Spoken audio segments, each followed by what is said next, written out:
Hello, Bitch Nation.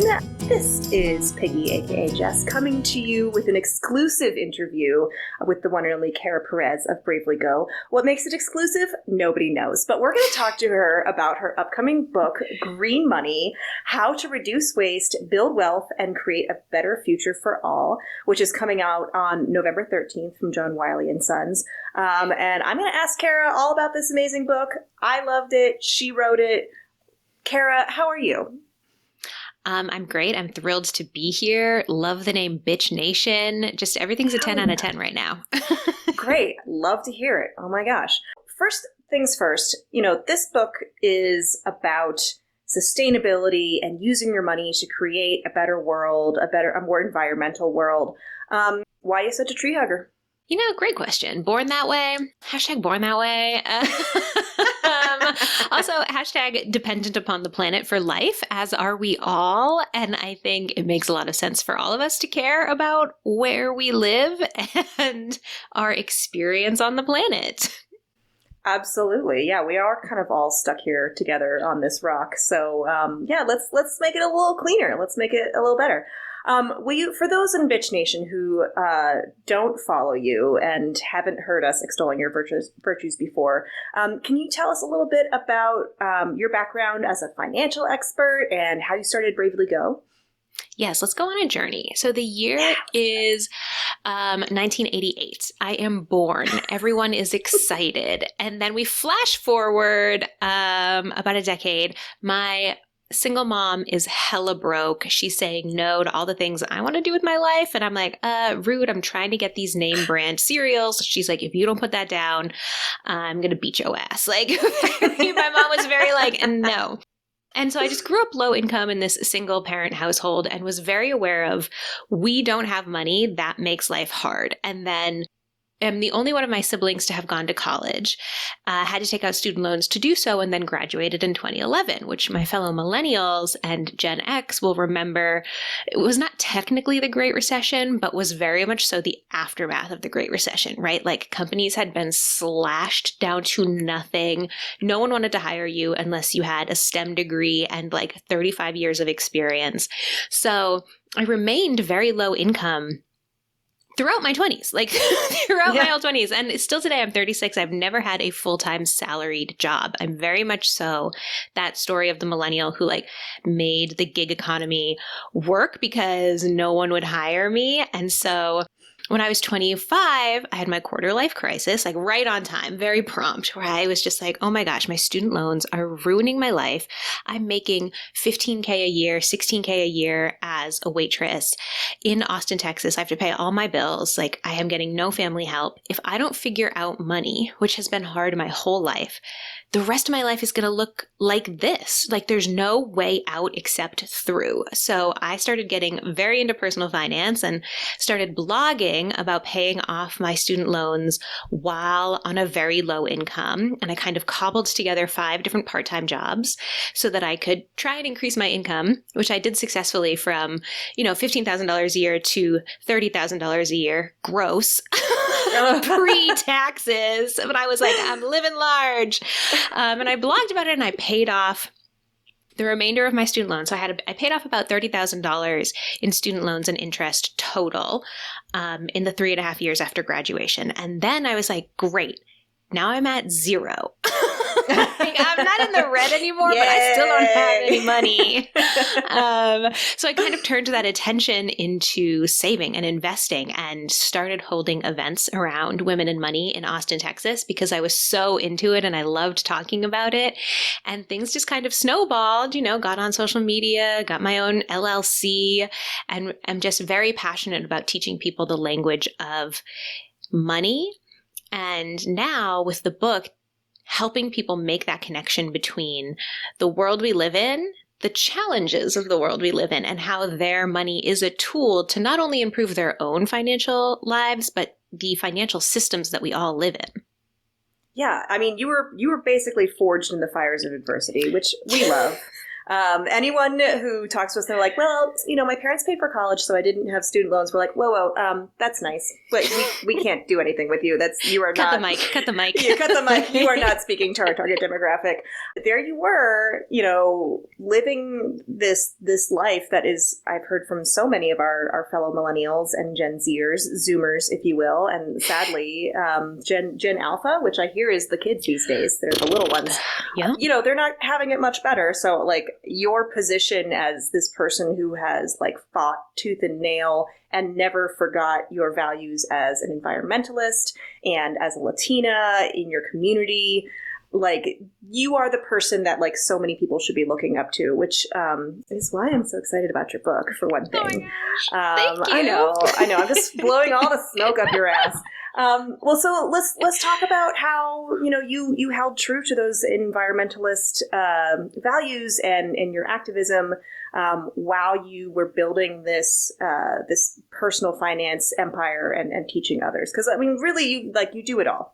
Yeah. So you bring up a good point of, in our world, right? Like, we live in this very complex and oftentimes compromising world. And there's a lot of people who want to live a certain way, but can't, right? Like, a lot of people are like, oh, I'd love to, like, move to the woods, and, like, live on a commune, but I can't because I gotta, like, pay off my debt and I have to save for retirement and I need to have a job, right? Like, I have people depending on me. Yeah. I have people depending on me, right? Or, like, I can't actually move to the woods because I have a chronic illness. I need to be near a doctor, near a hospital. Or a lot of people who are like, oh, I'd love to, be a full-time stay-at-home parent, but there are these financial constraints.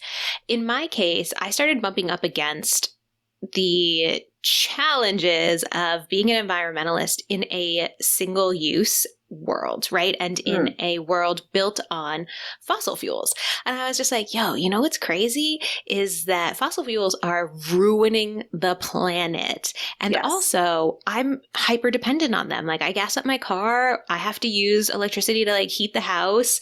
Oil's in everything. Oil's in plastic. Yeah. Plastic is everywhere. What's happening? And that was just like a tension that I think many people feel, right? Of, I want to do this, but because of the systems, I have to do that.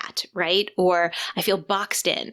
And I had been grappling with that for a long time, just, throughout college and my early adulthood of, oh, I want to do this, but I have to do that. And then I found this subreddit called Fuck Nestle. Yes! I love a good subreddit, and I already see where this is going because, spoiler alert, I've read your book. But fuck Nestle indeed. Go on. And yes, I also love a good subreddit. There's a subreddit for everything that you want. And I just stumbled across this one, and it's just a bunch of people who hate Nestle. And specifically, they boycott Nestle. Like, they won't buy Nestle products. And they always have these infographics of, like, here's the companies that Nestle owns. Just a reminder, it's not just the chocolate, or it's not just the water. It's all these things. And then also they just have detailed posts of, like, the crimes of Nestle. You can't go to that subreddit and leave being like, I'm a Nestle fan. You're like, we must burn them to the ground. Yeah, I know. It's like, I have discovered the evil empire. Exactly. But that was the first time that it kind of, like, light bulb moment for me of, oh my gosh, here are people who are using their economic power as individuals to put it to a company, like to put the screws to this company. And I love it. And they're not only spreading the word, but they are taking their dollars out of Nestle. And that just opened this door for me of, oh my gosh, how can I withhold my money from companies I don't like? How can I put my money into companies I do like? And being the money nerd that I am, it started with personal spending, but quickly expanded into my investments. Which bank do I use? Like, how can I find institutions that align with my values so that I can use my money as a tool for a better world? And so I share all of that in kind of a lot of detail. People are like, girl, we get it. But I think often when people are trying to make their money more environmentally friendly, or when people are just trying to shift into a values-based way of living, money often feels like an obstacle. And I really want to invite people to think of money as a tool instead of as like a wall they have to get through. It's the ladder to get you over the wall, right? Or it's the hammer to help you knock down that wall. Yeah. Hell yeah. Great metaphor. Well, so let's talk a little bit more about people looking at money as an impediment in the way of their environmental activism or, values and activism of any stripe.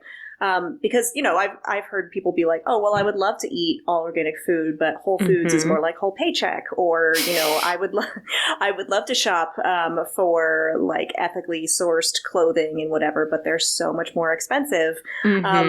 Tell me about, like, in your book and in your message in general, like, how do you address those concerns? There is this nefarious reputation that sustainability has, that it's like for the elites, it's not for the regular people, and it's way more expensive. And it's not true. It's just not true. Poor people, low-income people live way more sustainably than wealthy people. People with money live largely unsustainably.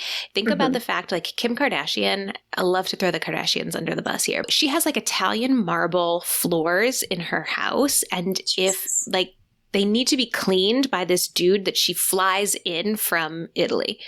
Kim Kardashian lives in LA. Like, that's ridiculous. Exactly. And like, that's the ability of money, right? The ability of money is to have excess, and not having money means that you cannot have excess. So you are re-wearing clothes year after year, right? You're like doing your own repairs. So when people are saying, oh, well, like sustainable clothing is so expensive. No, like handmade, highly skilled artisan clothing, yes, that's going to be expensive. But if you want sustainable clothes, it's going to be the dress that you bought 5 years ago that you still wear. That's sustainable clothing. Or it's going to be the dress that you bought 5 minutes ago at Goodwill. That at Goodwill, exactly. Through, like, 3 different homes. And yeah, I'm so glad you put it that way, because it really is, when you are coming from a place of not having a lot of money and resources, you are sort of forced to get creative and really believe in that reuse, recycle, repurpose. What is it? Reduce, reuse, recycle. Yeah, there it is. You sort of are kind of forced into like truly living those values, which I think, when you do have extra resources, you can spend less time and energy like worrying about where you're going to get things. So you may not like take the time to make such conscientious decisions. So I love in your book, you have this great example. You spent some time in Cuba. I would love for you to talk about what that experience taught you about using what is available versus, spending a lot of money on getting something that's ideal. Man, so Cuba is fascinating, and I really want to encourage, especially Americans, to go, because going to Cuba changed me to my core, really and truly. And it's a fascinating place where, because of the U.S. embargo, we don't trade with Cuba, but we, meaning the United States, we also prevent other companies and countries, rather, from trading with Cuba. So Cuba doesn't have imports, right? Like we here in the United States, we're like importing things right and left. We got French cheese, we got Canadian bacon, we got all this stuff that's coming in. And I love both of those things. I mean, delicious. And Cuba doesn't. So Cuba basically has donations and what's already on the island. So when you're there, you start to notice people are using things not only repeatedly, but they're using things in ways they were never meant to be used. And it is an incredible act of creativity. So when I was there, my host took me out to a rooftop bar, which was amazing. And we are looking out over the ocean, and it was like 85 degrees. It was perfect, drinking a mojito. There's a lot of rum in Cuba.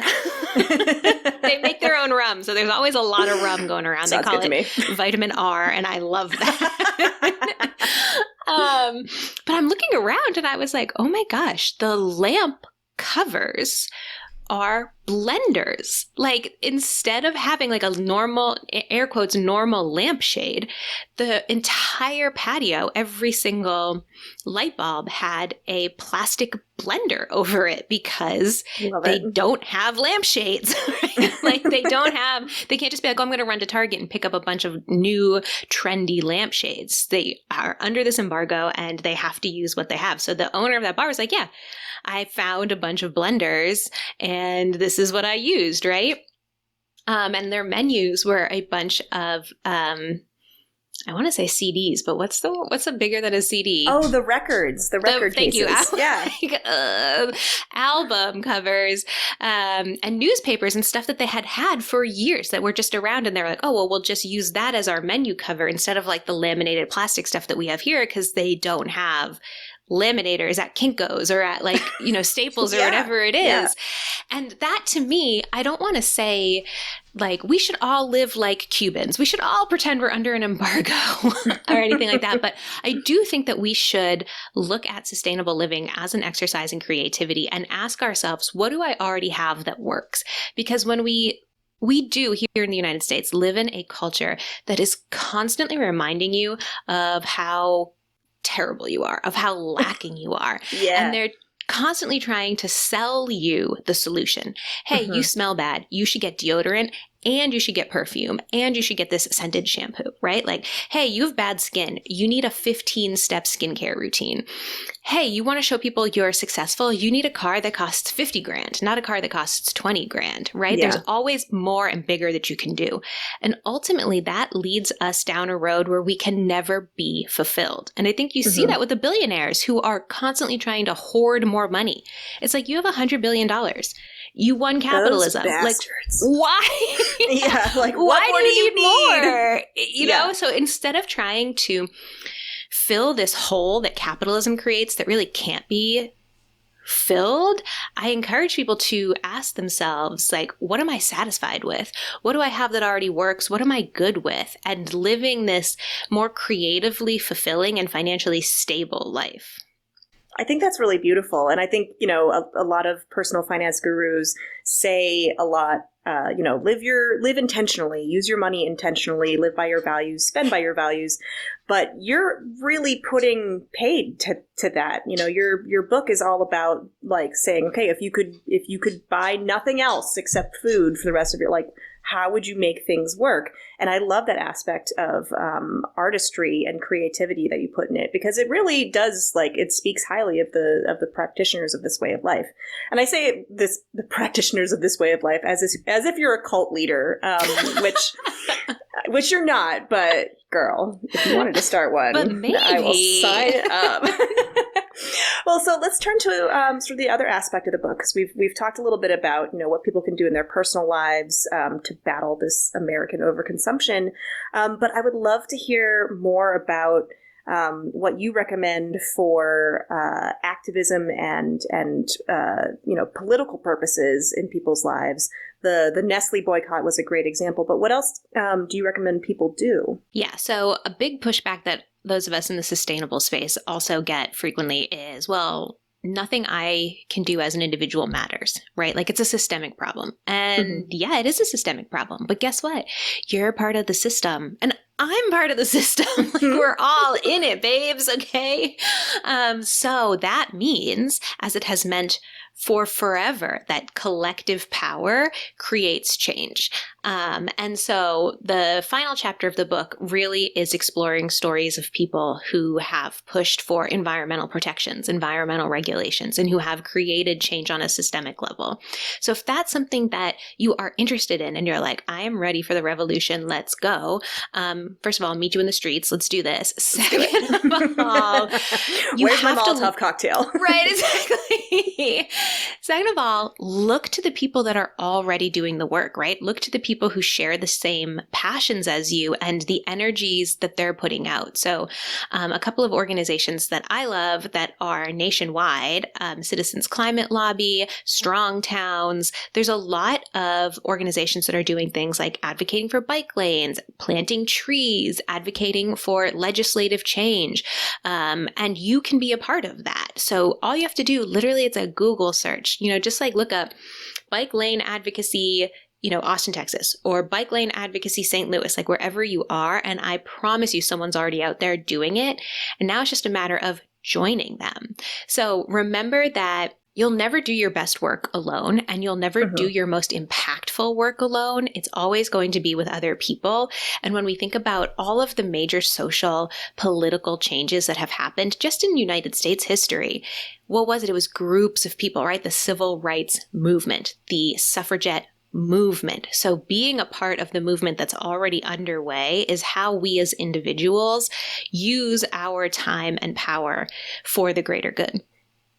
Well said. And I want to anybody who's kind of like doubting what you just said there, I do want to point out, like, we can point to one of the major environmental catastrophes of the 90s was the hole in the ozone layer, which is anyone talking about how to stop the hole in the ozone layer anymore? No, they're not. Because we stopped the growth of that hole in the ozone layer and we have started to repair the ozone layer. It was climate activists and people just like you and me who made a big stink about it and pressured world governments to put their money and their resources towards fixing the ozone layer. And we can do that again with other climate-based and environmental problems that are happening, but we have to put our money where our mouth is. We have to, put butts in seats and feet on streets and use we have to, use our time, our resources, and our money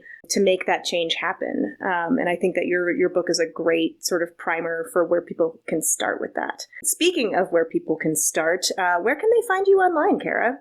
Oh my gosh, everywhere. I'm very Googleable is what I always tell people.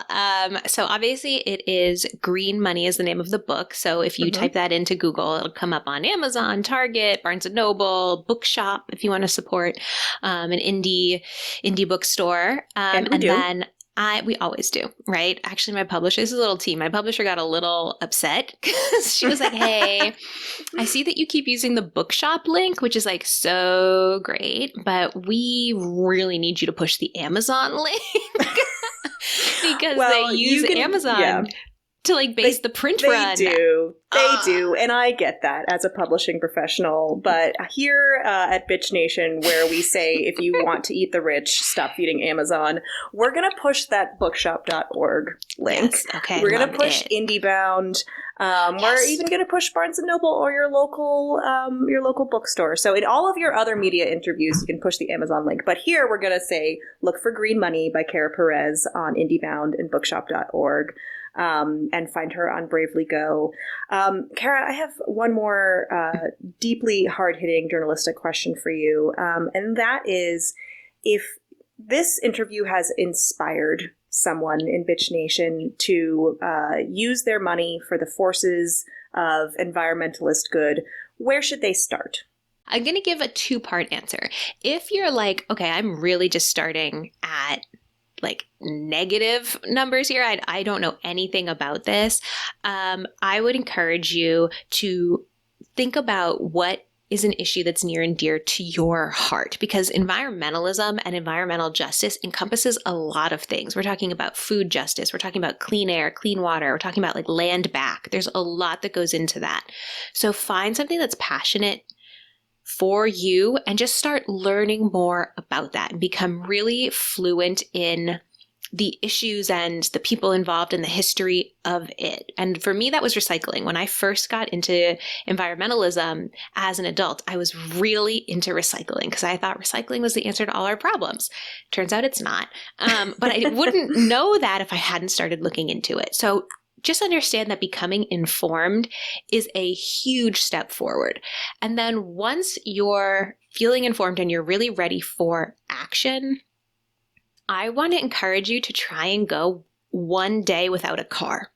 If you live in New York, that might be easier, but for pretty much the rest of the United States, it's hard to go without a car. And that will radicalize you real quick and will also show you how deeply our world is built for things that are not humans. Like the fact that a lot of cities don't have sidewalks, that they don't have even just like curb cuts. If there is a sidewalk, there isn't a curb cut, which is where the curb opens and it's that like smooth part that meets the road. Yeah, for wheelchair users, like a lot of sidewalks don't have that. And it will help you see, oh my gosh, I live in a world that's very hostile to me getting around unless I opt into having a car.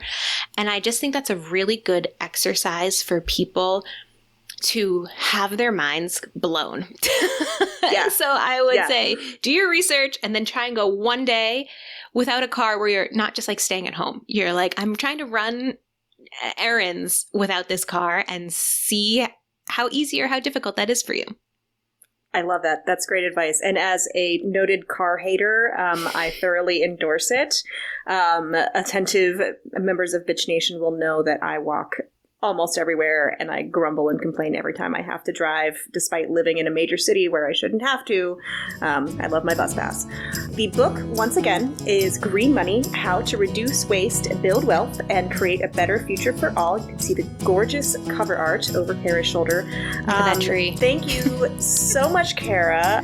Everyone should pre-order her book on IndieBound or bookshop.org or, yes, Amazon.com before the book comes out on November 13th. Kara, thank you so much for joining us.